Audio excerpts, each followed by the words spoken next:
Good evening, mi gente.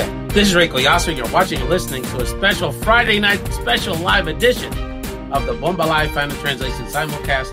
Final Translations to show the sex truth about politics and today's hottest issues. And Bomba Live is our perpetual virtual Puerto Rican celebration. We're going to have more updates later in the show about Bomba Live 2, which is taking place Saturday, June 12th. You're not going to want to miss it. It's going to be an over 10-hour virtual fiesta celebrating the talent, character, and perseverance of the Puerto Rican community on the island and throughout the diaspora and throughout the world. And we have a couple of leaders that are also very involved in those issues. And we're going to talk later in the show about the intersection between racial justice, whether it's criminal justice reform, racial equity from an economic perspective, and even the ongoing sort of inequities as it relates to the island of Puerto Rico. Again, this is Ray Collazo. We really appreciate this special edition. And it's great to be hanging out with you all on a Friday night. I know you're like kick back, maybe have a beverage or stimulant of your choice. And we just want to make sure people are part of this conversation. We encourage interaction on the chat. And we definitely want this to be a conversation where we're learning from each other and also, sharing best practices around the many issues related to the cannabis industry and this very special cannabis edition of the show. The person who brought this to the table is sort of just kind of waiting patiently for us to get this on the calendar. Is a great addition to the show. The person that really is the person that really gave us the platform on WPPMOP 106.5 FM to take this show to the next level, and someone that's not only a big part of the Founding Translation Bomba Life family, but a fantastic activist, and in this case, a cannabis activist, and someone who's going to be a big part of Bomba Life too in June 12th. We're going to talk about that. Vanessa Maria Graber. What's up, Vanessa? How are you? Let's get unmuted, Vanessa. Hola, mi gente. How is everybody doing tonight? Thank you so much for joining us on a Friday special edition. I'm really excited for this show because this is our week, right? 420 was this week, and for people who use cannabis, people who are involved in the cannabis field, it's really our holiday. So it's really fun to keep talking about this wonderful plant and to be able to share some knowledge and information and raise awareness on the show. So thanks for having me. No, this is a lot of fun. I mean, 420 was a big deal. Fat Joe didn't even do his IG because he's like, well, it's 420. I mean, we got to let Meth and Redman take the stage on the musical front. And it's so interesting because, Vanessa, you're making me a lot cooler because more than one person, I'm gonna be honest with you, behind the curtain here, sent me a note and said, wow, you're really gonna do a cannabis episode? So it's like, how dorky am I that people didn't even think I was capable of doing this and open minds in this conversation? But you're putting up my it factor, Vanessa. So thank you. Well, it's a political issue, just like all the other ones we cover. Absolutely. And it has intersections with a lot of other things. So why wouldn't we cover cannabis? Exactly. That's how I look at it. So no question about it. Vanessa, before we get to our great panel, and we've got experts that are really going to cover all elements of it as it relates to how cannabis impacts us from a public health perspective, the business of cannabis, right? Sort of wealth equity and racial equity in a multi-billion-dollar industry. And of course, how it relates to criminal justice and that's really top of mind. Before we get to our panel, Vanessa, just very quickly, I wanted to make sure we had a moment to sort of honor the memories of that young man, Adam Toledo in Chicago. I'm sorry with the names, but George Floyd. Dante Wright. Ma'Khia Bryant. That was the name that was escaping me. We lost all of them way too early in their lives, and there's so many incidents. We become numb to it, but just wanted you to have a moment. Vanessa, this is so intertwined with the criminal justice conversation, the policing conversation we're having in our country. So just wanted to give you a moment to reflect on, the verdict and the subsequent incidents that we're equally horrified by as we begin this discussion today. Yeah, I just want to acknowledge it's been a really heavy week, even though it's, Earth Day was yesterday and 420, and there's things that we're definitely celebrating. There's been a lot of people, struggling and a lot of pain that people are feeling this week. Consuming the news about the trial and about these other deaths, it is really hard. And as a journalist, I often hear people say, I just can't listen to the news anymore. It's too painful. And I totally want to acknowledge that and recognize that our communities are in pain right now. And just because there is a guilty verdict doesn't erase the centuries of damage and harm that's been done in the community. And you saw that we did not get a respite, after the verdict was announced. That same day, we learned the plight of young Ma'Khia Bryant, a 16-year-old from Columbus, Ohio, who was shot dead by a police officer. She called for help after, experiencing an attack or feeling threatened by these other girls. And in the end, she's the one who lost her life. The funeral of Dante Wright also happened this week. Many people were there speaking, a lot of, famous people, a lot of community leaders and movement leaders.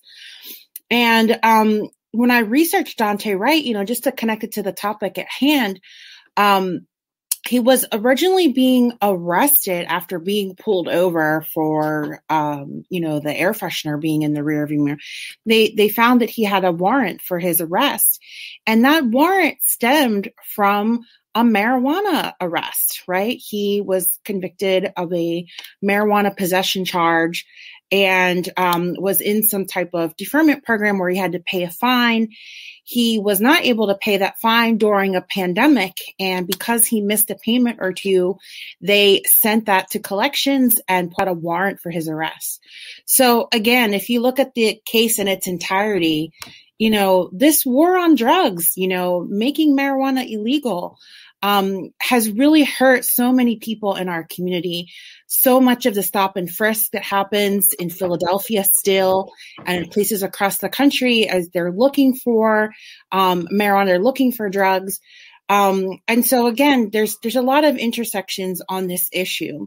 What I want to say is that, this movement is not over, right? There are still a lot of struggling. And in reality, it's a lifelong struggle for justice, for freedom, for liberation. And Black people and Latinos, we need to unite. We need to work together. This affects both of our communities in different ways, but we have to continue to educate ourselves, show solidarity, and show compassion to people who are, dealing with these very, very traumatic issues. It's a trauma to watch the news on a week like this. So I just want to recognize that. And, from the Bomba Live family, we care about all these issues. That's the reason why we do these shows, so we can have a dialogue about it that's constructive. And so we can learn from each other, because telling our story, hearing what's happening to people in other communities is really, really important for all of these movements. So hopefully today we could continue telling these stories and educating people and, working collectively to dismantle this really evil police and carceral state that has abused and killed so many of our people. And it's not only sort of a more obvious, which there's such a need for it, and so well said, Vanessa, sort of Blacks and Latinos and other disenfranchised communities working together.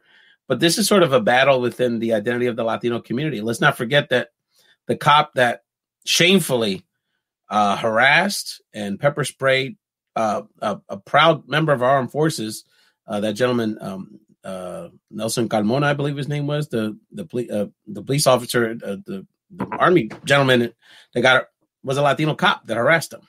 An Afro-Latino in the military. George Zimmerman was Latino, right? George Zimmerman, the cop that killed Philando Castile, Minnesota, was Latino.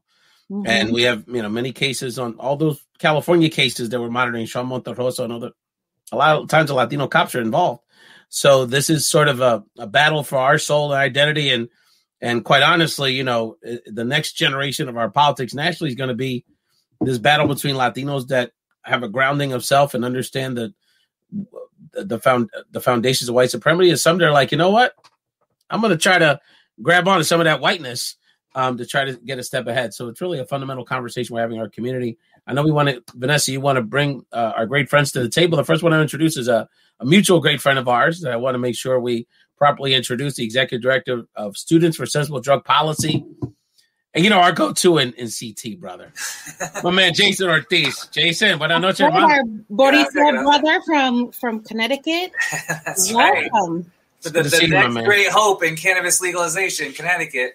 No question, brother. Jason's been busy this past couple of weeks. He's at war in Connecticut. Tell us about and I feel like a happy warrior about it. You know, we had a great 420. We had some tremendous turnout. The press coverage of our event was fantastic. Our bill is making moves. So, you know, I feel pretty good, even though it is definitely a complicated time.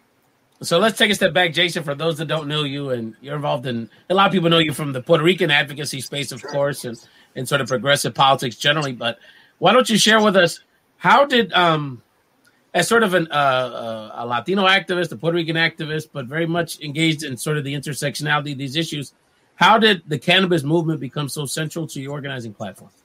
For sure. And so just quickly, again, my name is Jason Ortiz. I'm the executive director of SSDP, Students for Sensible Drug Policy. And we're a nonprofit that organizes and mobilizes youth that use drugs throughout the world. We actually are in 30 different countries to change the drug policies in their home communities, to be more sensible, to be more compassionate, and just to be more effective at addressing the harms that could be caused by drugs, but also learning what we can benefit from using drugs in our societies. And so I also served on the board of the National Puerto Rican Agenda for 2 years, more or less, a little more than that. I was the president of our Connecticut chapter here in Connecticut. I've lived in Puerto Rico many times. My family is from Añasco, Puerto Rico, which is on the West Coast. And so I've been fighting for the liberation of Puerto Rico for a very long time. But even before I was organizing on Puerto Rico, I learned about the drug war when I was arrested in high school at the age of 16. So that was my first introduction into law, into policy, into any of these different things that would, you know, eventually become really important parts of my life. But I was walking to school with some friends smoking cannabis on the way to school, and somebody called in, and the security guards got us as soon as we got on campus. And I can tell you, and they called the police immediately. I was really surprised at how aggressive they were with us. But for those who have never been arrested, I can tell you that when somebody puts handcuffs on you and you feel like actual cold steel chains on your wrists, it changes your perspective on, power in society. And so that was the first day that I got brought into the cannabis justice movement, was when I got to see how folks are treated by the criminal justice system. And so that was really disruptive. I got thrown out of school. I did graduate high school. I was never incarcerated, but almost only because we paid tremendous amounts of money to lawyers to not go to jail, which was definitely difficult for a Puerto Rican family, 2 union, state workers. It was a tremendous amount of money for us to pay up at the time over something that really hadn't hurt anybody. But fortunately, I did have a strong family that was there and supportive, and I was able to graduate and eventually went to the University of Connecticut. And at the University of Connecticut is where I first found SSDP, actually. I was able to organize with other students there on how to address things like Good Samaritan policies on campus, and making sure that if somebody calls 911 when somebody's overdosing, the person calling 911 doesn't get arrested for being in the vicinity of drug use. And so, that was my first introduction to harm reduction as a philosophy. But it was at UConn that I realized the student activists that came before me changed a very important law called the Higher Education Act's Federal Aid Elimination Penalty. It's a really long name to say if you got caught with weed, you couldn't access financial aid. And so it affected lots of people. I was one of those students that got caught in high school and would have needed financial aid to get into college. And luckily, SSDP and other activists like Vanessa and other folks that have been working on this for a long time changed that penalty so that you only lost your financial aid if you got caught while you're in college, meaning everyone that got caught in high school could now go to college. And I was one of those people. And so not only was I negatively impacted by the war on drugs, but I was positively impacted by the activism to change the war on drugs. And that's how I was able to find SSDP and then eventually join the board and be on the national board and train students from around the world and how to do direct action tactics, strategies, and tactics, campaign planning, all of that great stuff. And it's where I met a lot of my favorite Latino and Puerto Rican activists, actually, was through drug policy. And so from there, I actually was also recruited to the Minority Cannabis Business Association, which is where I met Nelson and many of my other cannabis compadres, doing our model equity policies through MCBA. And in the cannabis industry space, when I shifted over into more the business side of it, I noticed even among communities of color, Latinos were underrepresented even in those rooms. I was still one of the few Latinos in an all-black room, and that didn't feel great. It felt better than being in an all-white room, but I still wanted to be with my people. And so from there, I was able to meet lots of other people like Nelson, like Jessica, and we were able to start to develop a little, community of Latinos in cannabis. And that has really changed my ability to organize. And so having that kind of backup of folks from my community that are able to support us and come to different states and move different places has just been so vital. So, it's been a full circle experience of, dealing with the criminal justice system, but then so supported by my people in the grand scheme of things that, I really have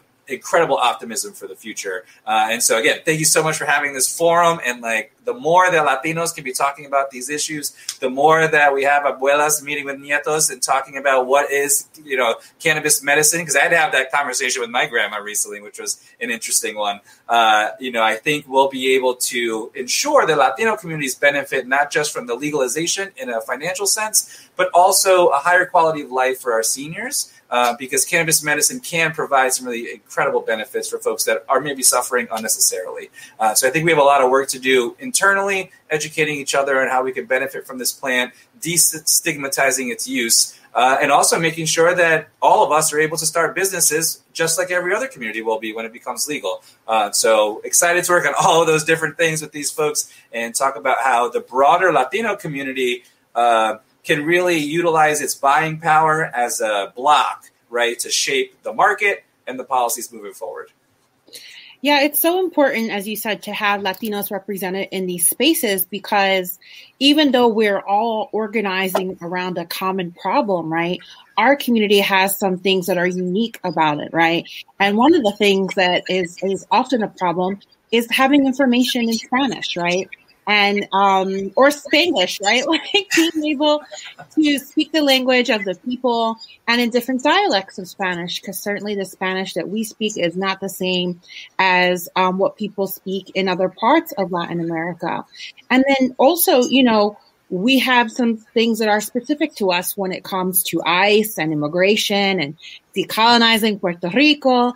And we also have a really, really large population of young people under the age of 25.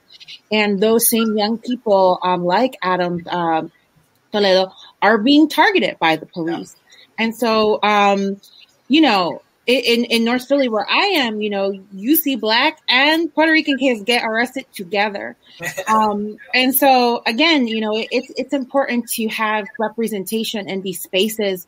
But not only that, it's important to form these organizations like the Minority Cannabis Business, where we can not only be represented, because we already know about diversity, but also being able to shape the agenda and the policy and the decisions that are being made when it comes to cannabis policy and legislation.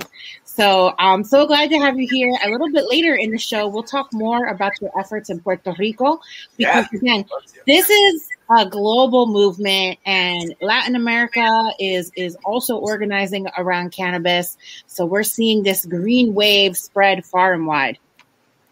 Absolutely. And I think, one thing I'll put on there before we move on, the idea of cannabis equity has become rather accepted in traditional circles now when it comes to policy, that we say what the United States did to our communities of color was wrong and we should make amends for that. The next conversation we have to talk about is what the war on drugs did to Latin America. And that scale of the damage done with things like Plan Colombia, where we dumped poison all over the rainforest in order to address drug control issues, right? That's the conversation we're going to need to have as a community. And I think folks underestimate how powerful that conversation will be. A lot of our immigration concerns, a lot of the narco issues in the various countries are due to drug policy.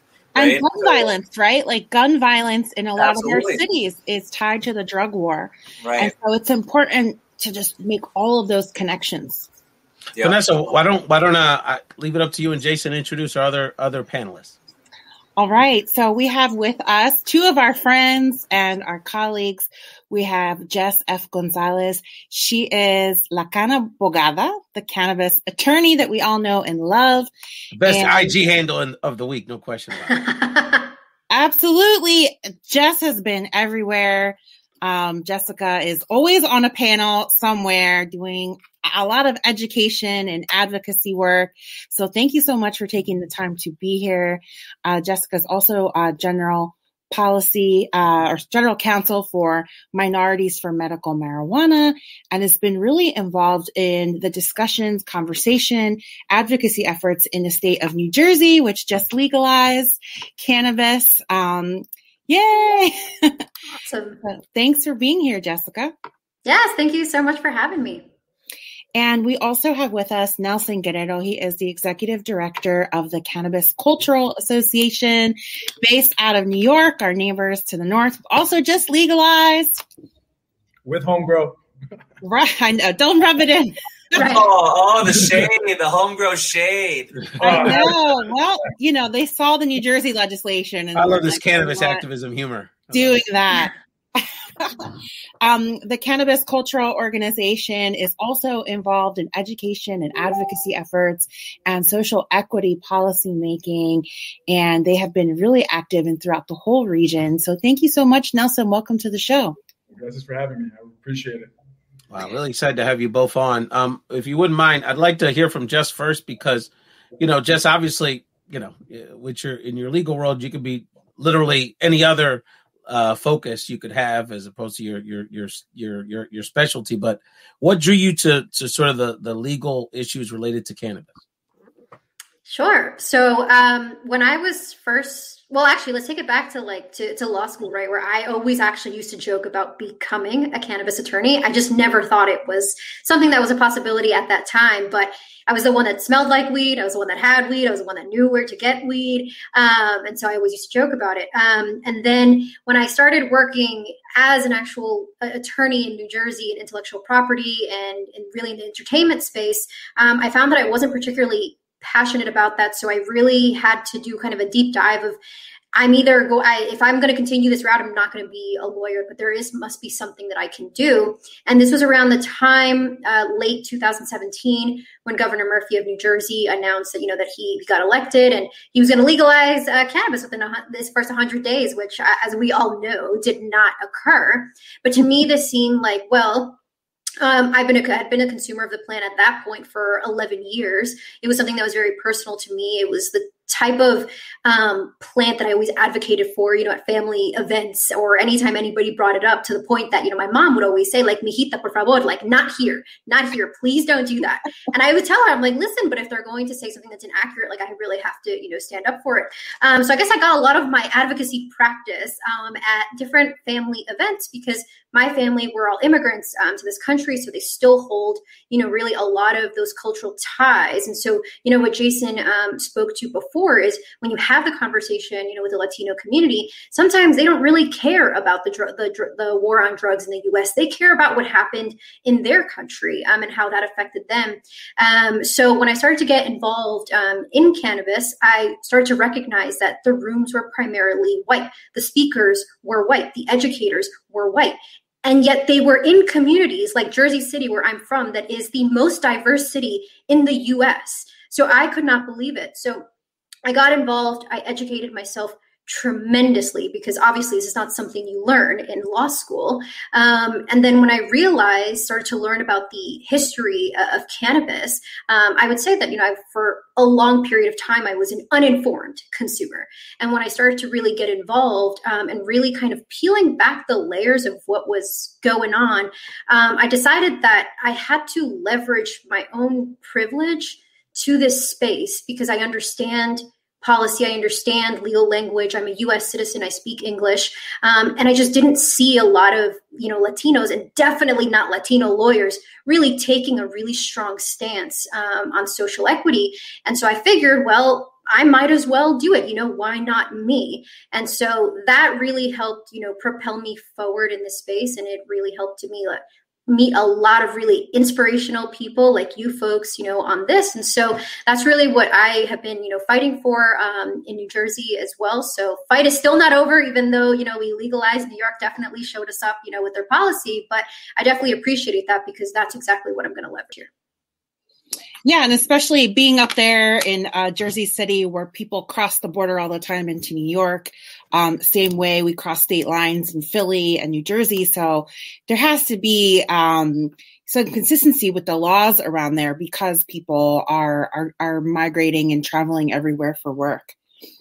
Nelson, we go back a while. I met Nelson at a protest. He came to Philly for this crazy protest that we had during the Democratic National Convention. and he drove all the way down from New York City and gave a wonderful speech. Tell us a little bit about your cannabis journey and how you all decided to form the Cannabis Cultural Association, because you're a co-founder along with Jake Plowden and many other great advocates from New York. Thank you, Joe. Thank you, Vanessa. Well, my journey with cannabis kind of similarly started at Jess's. I'm Ecuadorian, first generation here, super católicos. So I grew up hearing marihuana, solo para marihuaneros, los vagos. Like that's what I grew up with. There's nothing good side of the marijuana. Only the worst people do it. And it's funny. I was probably a late bloomer. I was pretty much a late bloomer when it came to the cannabis. I didn't try it till I was in late high school, early college for athletic purposes, for pain management. But what really drove me into the space was back in 2015. My abuelo, he has prostate cancer. He's had it for over 20 years. But in 2015, he was diagnosed that it had come back, and it was now stage 4 and metastasized. For somebody that's in their late 70s, early 80s, the only really options there are trying chemo again, which there's a very high probability where chemo might, the after effects of chemo might actually take his life rather than the cancer itself. So at that time, I was living and working in Ecuador. I had to have a very, very difficult conversation with my abuelita, my abuelito, because I had done a lot of research. I'd always been very interested in cannabis space. I said, we can try cannabis oil. It looks like there's a lot of really good effects for it when it comes to prostate cancer. At the very least, abuelito, it'll open up your appetite, might help you with some of the pain.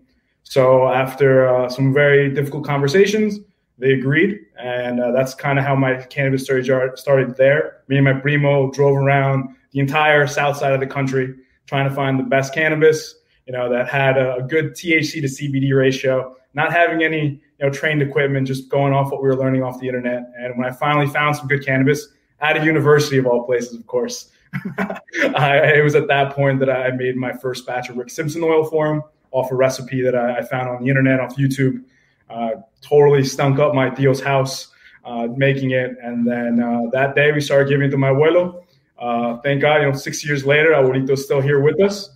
He's doing well. He's got full appetite. And even for a cancer patient whose cancer is now spread to other parts of his body, the biggest bendición is he doesn't have any pain.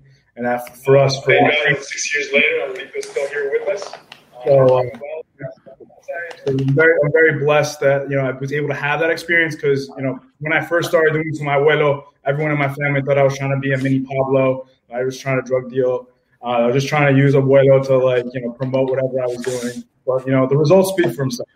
He's 6 years later. He still has stage 4 cancer. It's still metastasized.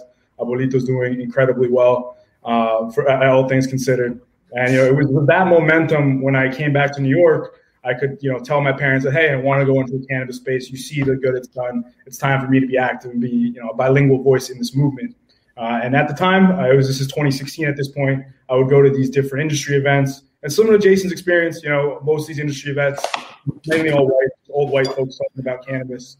And, since I was fresh out of college, there was a lot of these events that I couldn't afford to go to. So I'd sneak into them at the end or I'd volunteer.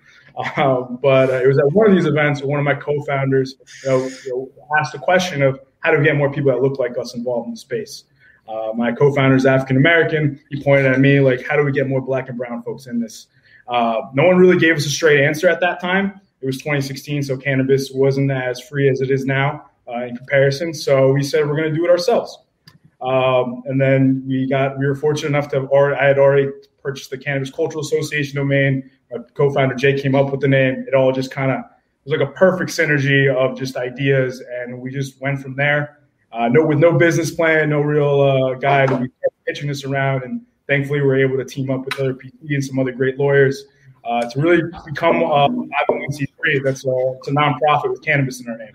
And obviously that's come with a lot of hiccups and headaches, but it's been a great honor to continue this good fight along with some of the vets and everyone else I've met in the space. and, just pushing the momentum forward. New York is now legal. We have a really great opportunity here to really set the standard for the world. Everyone always pays attention to New York.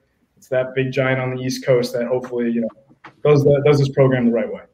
It's so interesting, Vanessa, because to hear Nelson's story, so many of us come into the cannabis space from different avenues, but I'm so glad Nelson shared that story. First of all, I'm glad your abuelo is doing well, but the lesson I'm getting out of that is, that the organizing y'all are doing is affecting real people in real ways. This isn't hypothetical.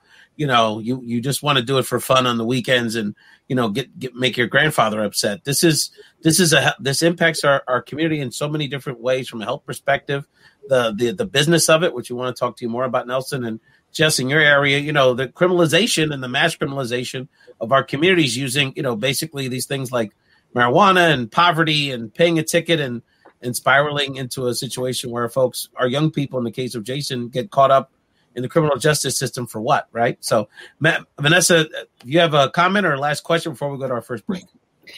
Yeah, no, I'll just say that, it's all of these things. Cannabis is a life-saving medicine. It is keeping people alive. It is helping people exit opiate addiction. It is helping people maintain a healthier lifestyle, because once you get opened up to the cannabis community, you start meeting people who are all about plant-based diets and mindfulness and spirituality and yoga. And there really is this overlap with people who want to be healthy.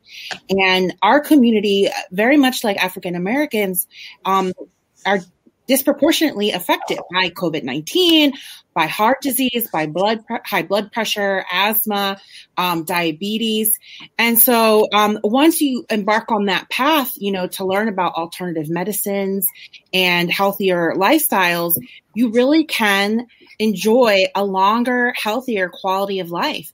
And so when people look at us and they say, oh, you just want to smoke weed and you just want to get high, that's the stigma we have to break with education, by explaining to people how endocannabinoids work, the different strains, the difference between CBD, hemp, cannabis, right? I mean, all these things are very new to people still and very complex. So it requires free education like this, because Nelson's right. A lot of these conventions and seminars, they're expensive, and it keeps people like us out of those spaces. And that's done on purpose, because this not just big is like an understatement. This is the humongous industry here that they're trying to hold on to.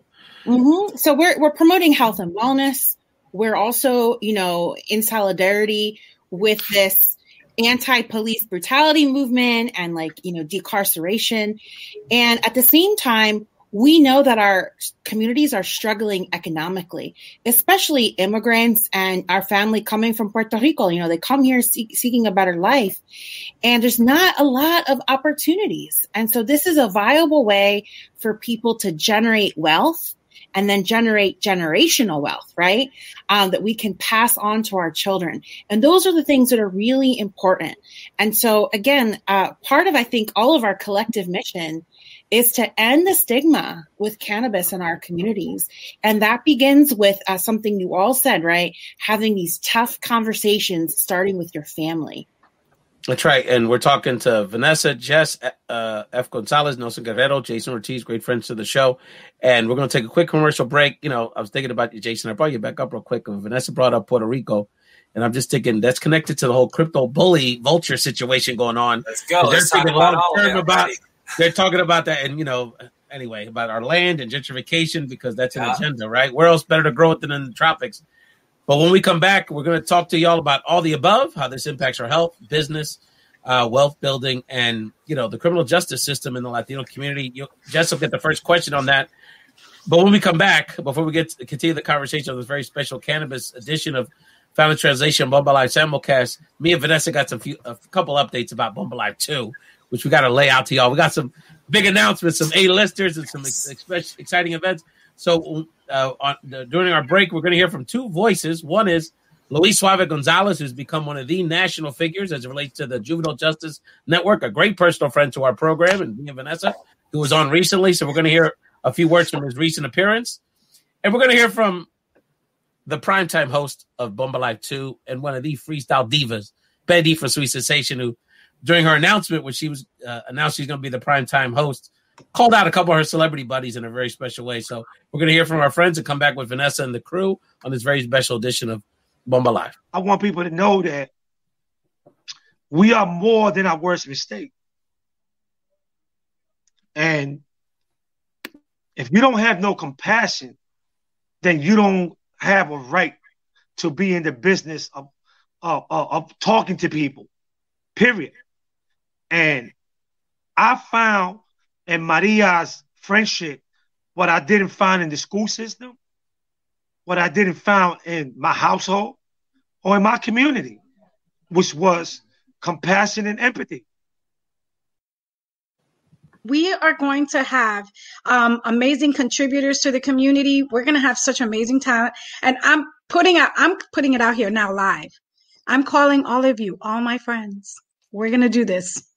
So look into my eyes and just say yes. So all of you are watching it. We're going to have some amazing talent. I think she turned down the gauntlet to a couple other listeners. I did. I can't. I'm like, listen, right there. I like I'm that. I'm talking to you. Yes, my friends. You all know who you are, my freestyle friends, all my salsa friends. We're going to do this. This is going to be a great collaboration. And I'm excited. I'm excited to actually be able to meet these community leaders and these impactful people that because so here's the truth, okay? This is the opposite end of the spectrum for me. I hang out with freestyle artists and other artists and entertainers. That's my life. What really brings me passion on the other side of me is meeting all these, amazing community leaders and people who make an impact. And these superheroes is what I call them. That's who I fangirl on. Well, she got plenty to fangirl on here. June 12th, Bomba Live 2. Vanessa, is going to be so exciting. So let's let our folks get in the background here. Vanessa, first of all, June 12th. Let me talk to me. I know you're excited. This is going to be... Well, if folks... We're taking it to the next level. No question about it. If folks missed it last year, they should go back and see it because it's all online available on YouTube. Bomba Live YouTube page. It's really a celebration of our culture, of our people, the talent that we have, the knowledge. There's music, there's performances, there's education. And originally when you conceived of the idea, it was because all the events were canceled. So it's like, how do we still have a Puerto Rican Day Parade? How do we celebrate our culture in a different way? And so it was so exciting to experiment with this medium and be able to pull off an 8-hour long live program. So this is the second annual, right? Because it's going to be a yearly thing. And we're going to have a ton of amazing presenters, guest hosts. We're going to give out awards. There's be more musical performances. So even if you can just tune in for a little bit, definitely check it out. And again, everything is recorded. So if you're not able to join that day, you can go back and listen and share with your friends. But I mean, I was really left just totally proud and so inspired. And I think, again, after heavy weeks like this, we really need our peoples, right? We really need this type of inspiration and connection that we have with one another because we're sprinkled all over the world, right? And so it's really cool to come together and celebrate. It's going to be an amazing show, and there's so many announcements, so much that's going to happen. Vanessa's going to be a big part of the program, behind and in front and behind the camera, but just a couple of many things we could be talking about here. So we have an honoree that's confirmed that, Vanessa, you're really going to love this story. So we've identified there is a young, well, let's bring her, let me show you the picture of her. For people who don't know who this young woman is, her name is Rosario Melendez, Vanessa. I don't know if you know who this young woman is, but Rosario Melendez is one of the world's great scientists and chemists in the makeup industry. And she has invented over 25 lipsticks in cosmetics. She has the patent for them. That means she's getting paid. You talk about music royalties are profitable. Try a couple patents. And a few of her lipsticks are amongst the top selling lipsticks in the world. So she is going to be honored with our first ever Bomba Live award for excellence in STEM for Puerto Ricans. Young Puerto Rican woman, crió en the campo in Puerto Rico. I think she's from Ay Bonito or Garanquitas, one of those little towns on the island. Came to the mainland for school, and is one of the great makeup scientists, chemists in the world. So really honored to have Rosaline. She's been so humbled. She actually has a wedding that night as a friend, and she's going to pull away and making very, very accommodating us that night to be awarded. So we want to give our love to the Latinas in STEM. I mean, Vanessa, is there anything better than that? Young Puerto Rican woman getting paid, doing her thing in sciences. In the STEM I love industry. it. I love seeing Latina women succeed. And again, you know, the part that I'm playing in Bomba Live is doing tech, being behind the scenes with Albert. And we need more women in STEM. We need more women doing tech. Absolutely. We need more women in cannabis. So always happy to see people like that succeed and get the flowers that they deserve, right? Because too often people don't get the recognition while they're still alive. So glad to be part of that on Bomba Live. And Vanessa, you know, had to get the eye candy and the celebrity, the wow factor, whatever you want to call it. I'm just going to put him out here. He's going to be there too. You can hang out with him. This, of course, is the swing kid himself. K7 from TK is going to be in the house. Well, my first CD was K7. Louder Than Love. It was. That was the first. Yes. And I had every TKA mixtape, so I'm a diehard fan. I'm so. I know, but let's look at him again. He's doing so good. I know y'all are excited. We're gonna have a great show. Let's bring our panel back. And as I said before the break, I definitely want to start with you, Jess, if you don't mind, because it's just hard for me to wrap my mind around this whole legal piece. We'll get to Jason and Nelson in a second. They have so much to share on the show because, you know, I can't tell you the stories. All my homies. I mean, Jason shared a very similar tale. I have 7 friends that have a similar story to that, you know, lives get ruined over pot, and to this day, and they still do. And we're still paying for it, whether it's the legal fees or what's on your record. The states, all the state laws are different. The federal government hasn't weighed in the way they need to. You know, some of us are making billions and some of us are getting locked up for basically doing the same thing. So just help us. How do we just wrap our minds around as criminal justice activists, where do we begin and how do we engage in this issue from that lens? And like Ray, I just want to make one more point because what's happening in New Jersey, right? Like it's legalized in New Jersey, but there's like a little asterisk there, right? It's not legal for everybody. And so I think I want to ask a more pointed question, which is, even in legal states, how do we ensure that Latinos and Black people and others are not continue to be harassed and criminalized for doing the same thing that white people are doing, white corporations are doing? And that's the concern in New Jersey, right? Is that they're making a market for corporate cannabis, and the people that have been growing and selling cannabis for many years are going to be left out, and they're going to continue to face penalties. What do we do?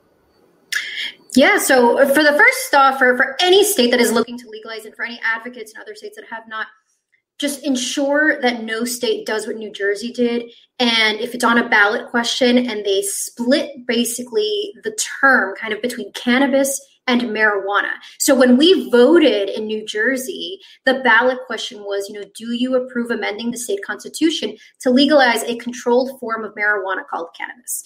That doesn't make sense in any manner. Scientifically, legally, it doesn't make sense because that's not even how the DEA actually defines it. And so a lot of us were very confused in the question, but the question was actually voted on during the same time that NJ BizCon was happening, which is the largest cannabis convention really in the world. And so at that time, all of the activists were in Las Vegas doing their thing. So we actually could not be there because you had to actually be there in person. So it basically passed. And then we were stuck with this question. So now, what is the implications of this question now that we voted, now that we legalized, is that now we have 2 terms. Cannabis is legalized in New Jersey under 6 ounces.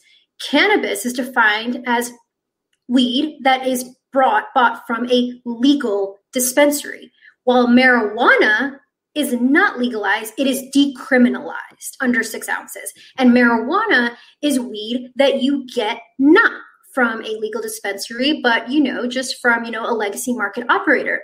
So what we have now, right, is we have one that is criminalized, one that is, you know, legalized. And it's really confusing for folks because right now, when we don't have any adult use sales, we have no operators actually selling legal cannabis. Every cannabis basically that you have on you, unless you are a patient, is technically falls under the decriminalization statute, not the legalization statute. Now, we do have certain, provisions in the laws in the fact that smell is no longer probable cause, so they can't actually stop you if you're smelling like cannabis. But there are also violations for police officers.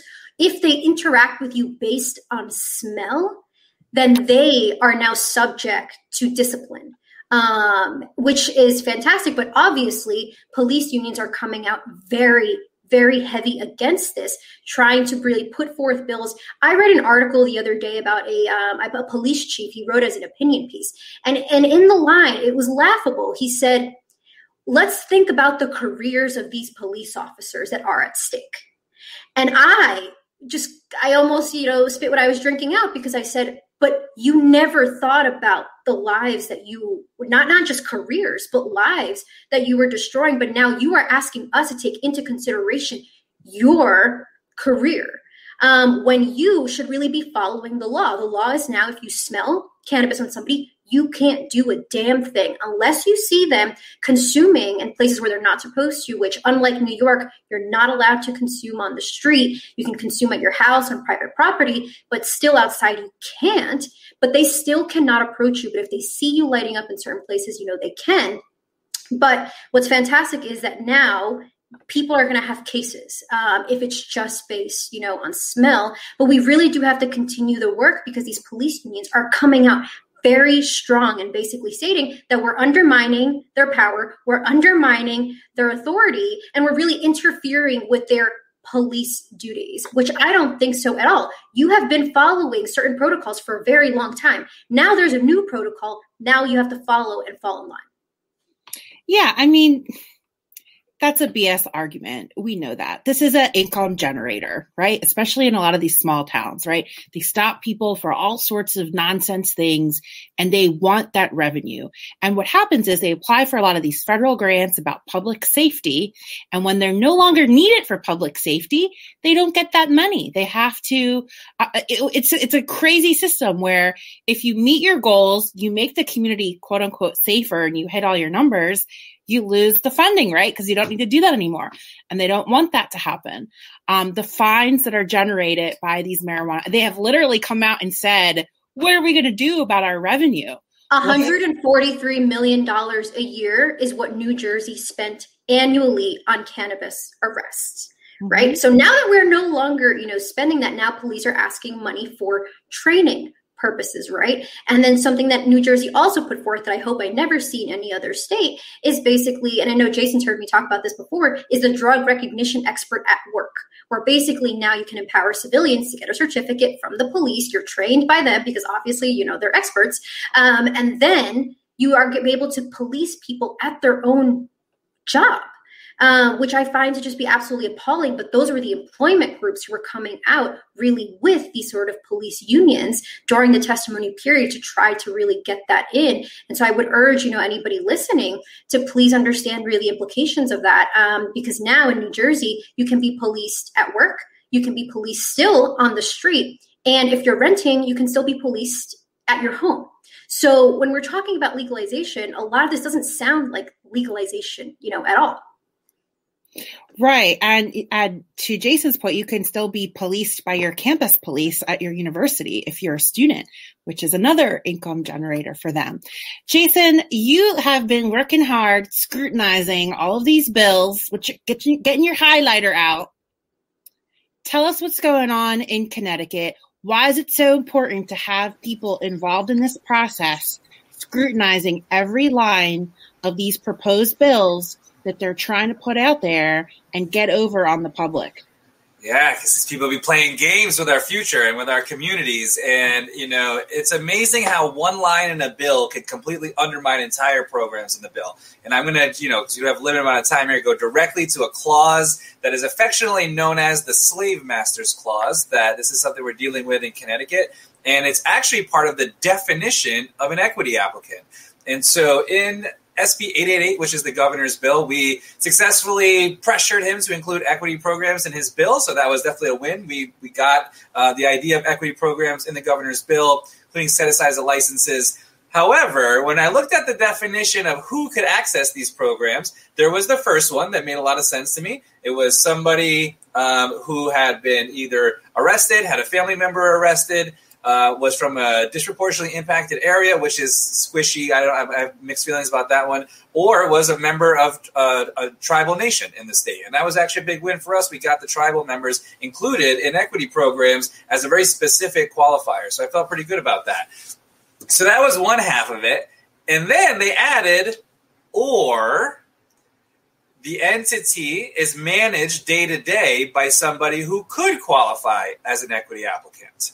So that or added the idea that a big business could claim that they are hiring somebody who is an impacted person, and that they have a criminal history or they came from a particular background. And because that person is managing the business, the whole business should be able to apply as an equity applicant. This means that the multi-billion-dollar company could apply as an equity applicant because they say, Jason is going to be managing the store, we promise.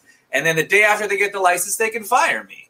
And so this allows the slave masters or the wannabe slave masters to put people of color up as token representation, but still own the entire business. And then that company, that is multi-billion-dollar equity company, can access community resources to help them be able to get their business started faster. So we got the idea of the equity program in there. The whole program is there, different pieces of it. A loan fund is in there, technical assistance, licensing set-asides, except they added, but also all the big businesses can also access all of those programs as well. And so that one line undermines the entire program. Now back to fighting with the big businesses within the poor people sector of this whole thing, right? And so it is mind-blowing to me that anyone could, literally in the definition, but in the same conversation say, the purpose of all of these programs is to undo white supremacy, to undo a racist war on drugs, to reinvest in impacted communities, but also the billionaires are going to be part of it too, right? Like that just doesn't make sense when we're talking about public policy. And it is capitalism.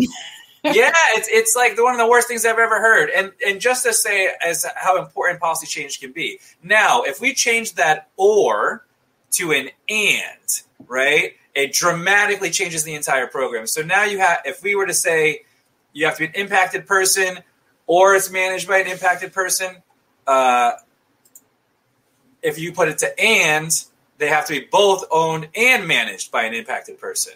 And so that is what we want to see. We want to see both of those qualifiers put on there.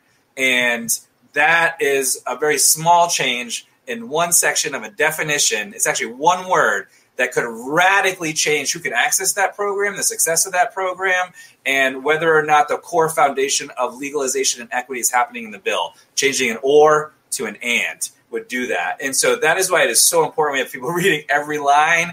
There are sections in the governor's bill that are literally an entire paragraph of references to other bills and other sections, right? And so you could read that and have no idea like what that is referencing. You need someone else as an expert in that other field of law, right, to be able to tell you what that means over there. Right. And so like now I know that 420F is our medical marijuana, statutes. Right. But there are books in that other statute that we have to think about that could be changed or erased. And so, the specifics of the policy, it could be worlds difference based on a few words.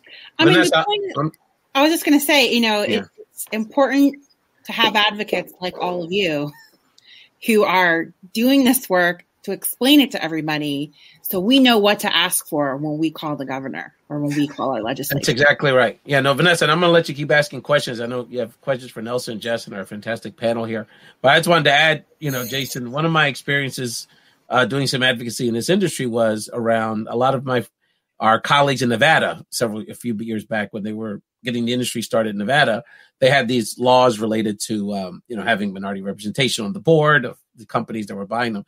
And so basically there was a hustle and there was an understanding like you couple of people of color, like you're on there just long enough so we can get the license. And then basically you're going to get bought out. So early on. So, people, it's not bad money. So a handful of us benefited short term, but then, basically a whole group of people that don't represent our community, in essence, there was no accountability for long-term equity. It was just that to your point, in that initial application process. So there's a lot of hustles involved in these licenses that y'all are very aware of. They're scamming. That's what they're scamming. And we've already seen this happen in other legal states like California and Colorado, and even in medical marijuana states like Pennsylvania, where they literally drop their black and brown partner like a hot potato and they exclude them from the business. This is exploitative. I feel like it's almost illegal. It's disingenuous. Like you're pretty much lying on an application. And the problem is that there's no oversight or accountability mechanisms to ensure that they keep to their word. And so that's why it's important for the public to serve as a watchdog, and journalists and media makers like myself to continue to call these things out, because otherwise they're going to get away with it. Nelson, New York just legalized. There's vultures in New York too, right? They take up a lot of space. What are some of your concerns with the new legalization law that's been passed? What's the work ahead of you to make sure that communities of color and young people who don't have capital, because even young white kids are like, we don't have any money. How do we ensure that they're included in this new industry? Yeah, New York definitely gives us a great opportunity. What we don't want New York to be is like some of the places you mentioned, like California and LA, where blatantly we saw people of color being abused for these license systems. And just most recently, Illinois, with Chicago legalizing, same situation. The vultures are always coming out to play. They've been here in New York for a long time. It's really just about educating and making these people aware that, these opportunities are going to come, but that there are going to be other avenues to get these licenses and to successfully transition from the legacy market into this new legal market. And it's not going to happen, tomorrow. We're looking at anywhere between 18 to 24 month roadmap at this point, where, the big players will obviously have their day in the sun and be able to really operate and monetize, since they've made no money in the New York medical program over these last 6 years. But there is really a real niche opportunity in the way that the New York bill has been written to really give an opportunity for those most affected, for those previously incarcerated, to actually have an impact in the space. There's going to be a lot of these micro licenses and equity licenses, just, having home grow in there, even though it's not technically, you can't grow at home and then sell it. It still, gives an opportunity for people to improve their craft, so that way they can go for these micro licenses as the program rolls out. And to also be safe with New York gave us a real good opportunity here. We took away the offensive policing, so there's not going to be a lot. The legacy market can at least, still thrive and keep growing. But, the whole point here is to really transition to that legal market. And now that we have 280, hopefully, fingers crossed, it passes, we'll also get banking as well, because that's always a big issue.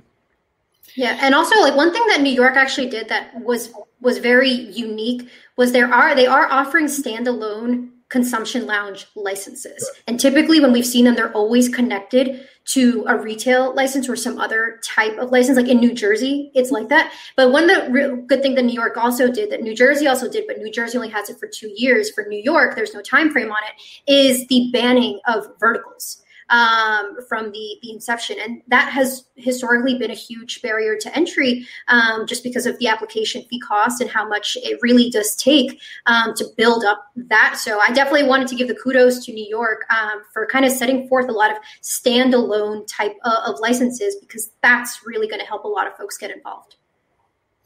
Yeah, I think one of the problems that we face in all of our states is people who are involved in I don't even like the word legacy market, which is people who have been growing weed, people who have been selling cannabis, people who are experts, right? People the existing community infrastructure. Exactly, right? It's like, I don't know legacy, but another term.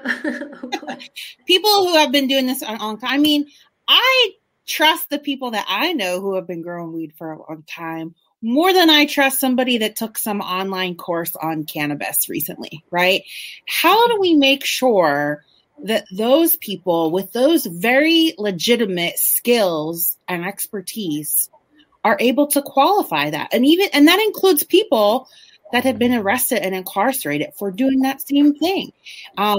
There's a lot of places where they're not allowing people to participate in a legal industry just because they've had felony convictions or because they don't have the quote unquote certifications.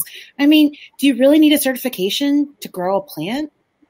how do we do that? How do we make sure that they also are able to participate? So I know, so here, in New Jersey, they are allowing folks who do have cannabis convictions to get involved in the industry. It's just going to really, depend, but I think it goes all the way up until, sort of 25 pounds. The only types of felonies that are going to be excluded are ones that have to do with truthfulness. So you're looking at fraud, you're looking at embezzlement. And typically those, a lot of times what we see is that these cannabis convictions they don't stand alone. They're usually accompanied by other ones. But that is one way I think that the states are really trying. But I think in terms of getting, folks, from the legacy market, to get involved, right now, when you're looking at an application, it always requires some level of experience. And typically what you're going to have to do is partner up with out-of-state folks to really get that experience, on your application. Right now, I haven't seen in any other state that has allowed, to put experience, from, your sort of legacy market experience. I'm curious to see what that could possibly look like, but it's just not something we're seeing now. Yeah, I almost think there should be a test people can take. Like, you don't have to go to law school to pass the bar exam, right? Well, in California, no, but... So they tried to do that in a previous bill in Connecticut, and I actually opposed it because it was going to be, this is what was my reason. Maybe I was wrong in thinking about this. In order for me to prove that experience, I have to admit to a crime, and there is no one that can verify any of it. However, the folks that will be able to say they have experience are people that work in the legal industries in other states, which are primarily whites. So I saw that as an opportunity for the folks that are already in the industry to come to Connecticut and say, oh, we have experience. We can do all of these different jobs for everybody. So I was actually worried it was going to push us out because we were already pushed out everywhere else. And I was concerned that it would backfire on us. Yeah, I mean, that's the problem, right? How do you document illegal activity on an application, right? And how do you know, what are they going to do with that information? Right. I'm not really sure. And one of the limitations of the equity programs is that it really only will help folks that got caught, right? Like if you were growing the whole time and never got caught, you wouldn't qualify as an equity applicant. And so that isn't like we want the folks that are doing it now to come out and have that support, even if they weren't necessarily arrested for it. But we've seen that the programs need to be very narrow for them to even remotely achieve what the goals are. And while it is always an effort to try to broaden and make sure lots of people are helped, we have to tailor it, focus it on the folks that are most impacted, need the most help. And those generally are people that actually did interact with the criminal justice system, and leave out all these other qualifiers. The geographic qualifier, right? Just like get rid of all of that, because the list of people that have an arrest record are generally speaking going to be more people of color, but also very few wealthy people are going to be in that list. There are very few millionaires that get caught up on a simple weed charge, right? And so by default, because of the way society is operated, I think that is the best qualifier to keep it narrow and focus on the people that did it. And it's not necessarily race specific, but it is disproportionately in our favor because of history. But it's been interesting to see how we decide how narrow or wide the access to equity programs should be, right? And so I'll give another example, veterans, right? Veterans that lost their honorable status due to a cannabis interaction, which happens more frequently than we'd like to admit, should those folks qualify as equity applicants? That wasn't a criminal justice interaction, but they definitely had their lives ruined, right, over what is probably simple possession, or what happens a lot, they admitted to their doctor that they used cannabis, and it caused all kinds of problems after that, right? But is that the same thing as reparations for the war on drugs, right? It's tense there, but I think it's definitely something that we should consider when we look at all these bills. We have to be very clear who we're trying to help and what kind of help we think that they deserve.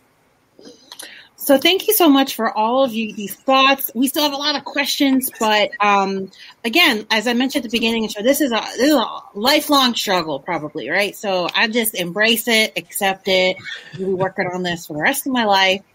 There's a lot of work to do, and you who are listening right there, even if you don't consume cannabis, you can help be part of this liberation and health movement.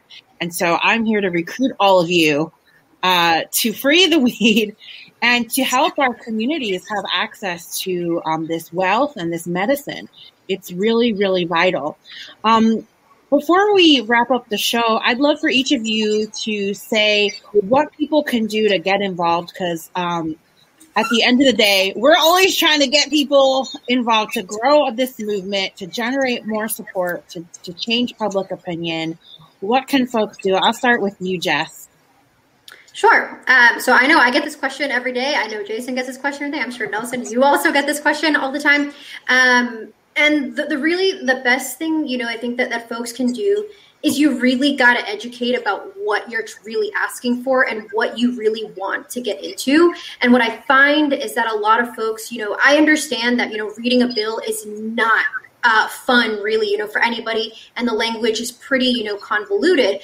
But now, especially now that we've had the pandemic, a lot of these testimony periods have been taking place via Zoom. So what I've encouraged people to do is go look at those recordings. If you don't want to read through it, you then listen to the people who actually did read it and are advocating. And if it aligns with your values, then that's what you should be advocating for, right? And the other thing is people need to start talking to their families. I think when you start telling people, like, call your legislator and talk to your community and talk to all of this, they tend to get a little bit overwhelmed because they've never done something like that before. But you've damn well advocated something against your family.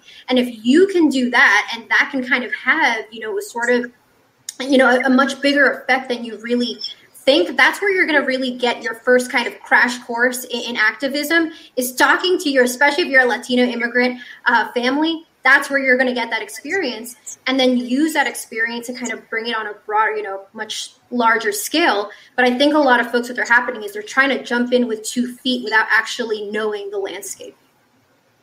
Yeah, and that's such a good point, because I've been able to go to a lot of the, not go to, but like experience, attend, watch the virtual hearings in New Jersey, because our state capitals are far away sometimes. We're not able to get there. A lot of us, I can listen to a hearing and do my work at the same time. So it's definitely a good way to learn.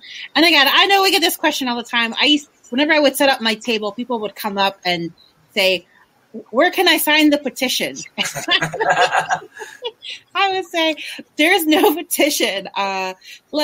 Let me explain to you how community organizing works. But Jason, I'll let you give your take on what people can do to support the efforts in Connecticut.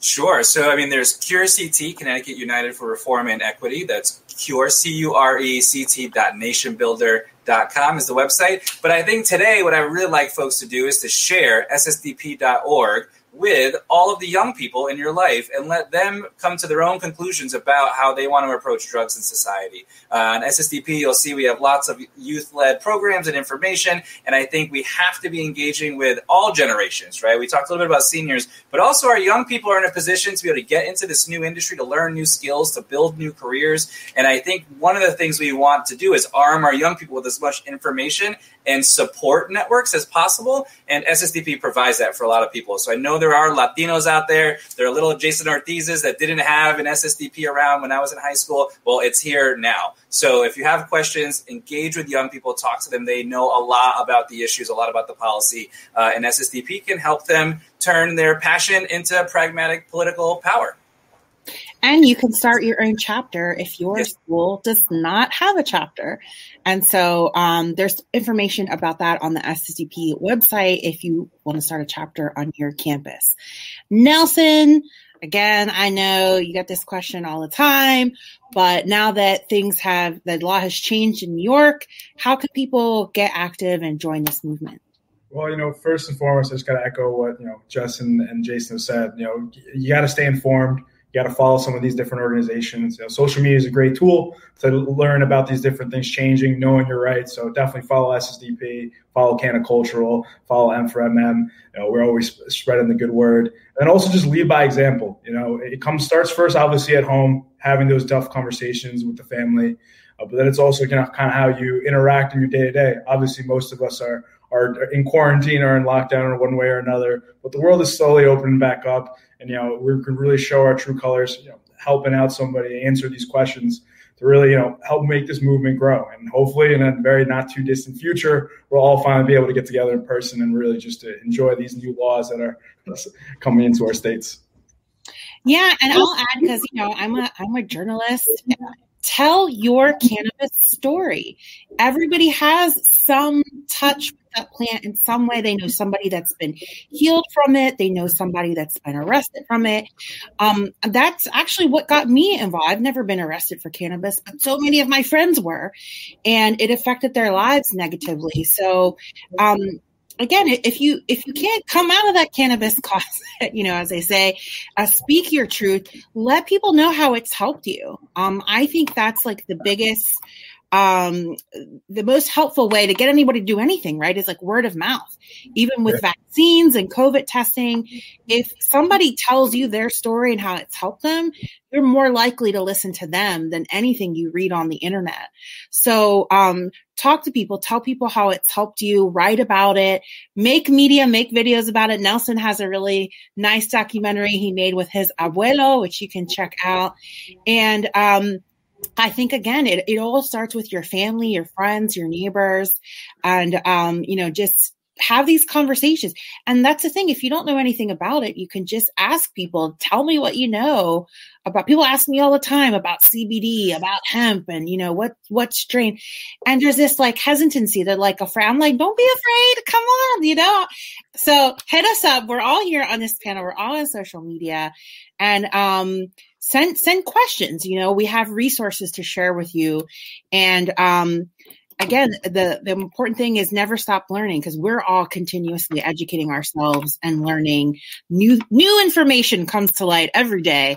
So never stop the process for learning. I'm sure, Ray, I'm sure you learned some things on today. I've been taking notes. Are you kidding? No, I mean, it really, all jokes aside, it really does put a perspective about how cannabis policy really impacts every portion of our life in terms of the including education, including the advocacy that we're doing around these core issues.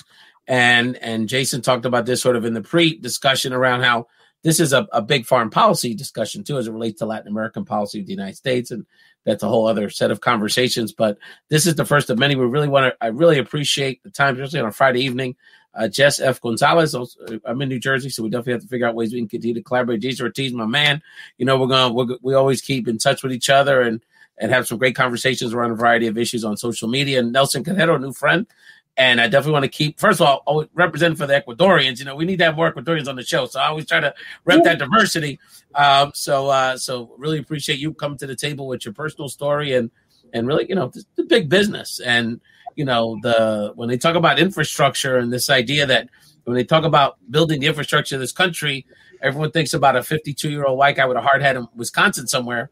When the infrastructure and what is the new work for this country really looks like Jess and Nelson. And in many ways, and the rest of us. So thank you all so much for your leadership. Vanessa, thank you for bringing this, not only this issue and your passion to the table, but this great set of leaders that are supporting us in a variety of ways. I give you all a lot of credit from an organizer hat perspective, because y'all have the most engaged fans that have come into this. I mean, the level of questions and engagement on the show is very, very, very intricate, and people that you brought to the table a lot of energy around these issues that, again, to Nelson's point, thank you, Nelson, because you really brought it home. It's very personal issue, and at times can be, literally sort of life and death as it relates to the for our country. Keep following Bomba Live 2, June 12th. Follow us on all social media channels. All these folks are going to be involved in that program production and building up to it on some level. And Vanessa, thank you again for being always a great co-host and part of the family here. And we're going to wrap up the show kind of, again, in homage to someone that unfortunately, but out of the terrible incident that happened to him, George Floyd has really been a calling card or an icon as it relates to moving this movement to a good, at least legal decision this week in Minnesota. And so in homage to him on the first Bomba Live, if folks aren't aware, great entertainer and activist Maria Isa is a Minnesota Rican, Soda Rican, as she calls herself. And she did a bomba in homage to her personal friend. I mean, that was one of her homies, he did security at some of the local nightclubs and music establishments she would perform. She did a bomba in his honor in June, and so I think it's very appropriate we end the show with a clip from that performance from our great friend Maria Isa. Thank you all so much. Have a wonderful weekend, and we'll be back next week with another episode of the show. Thank you all. Thank you so much. That's Fuego, que fuego.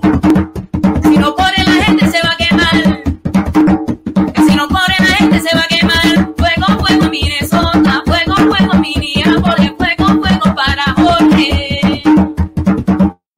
fuego, palo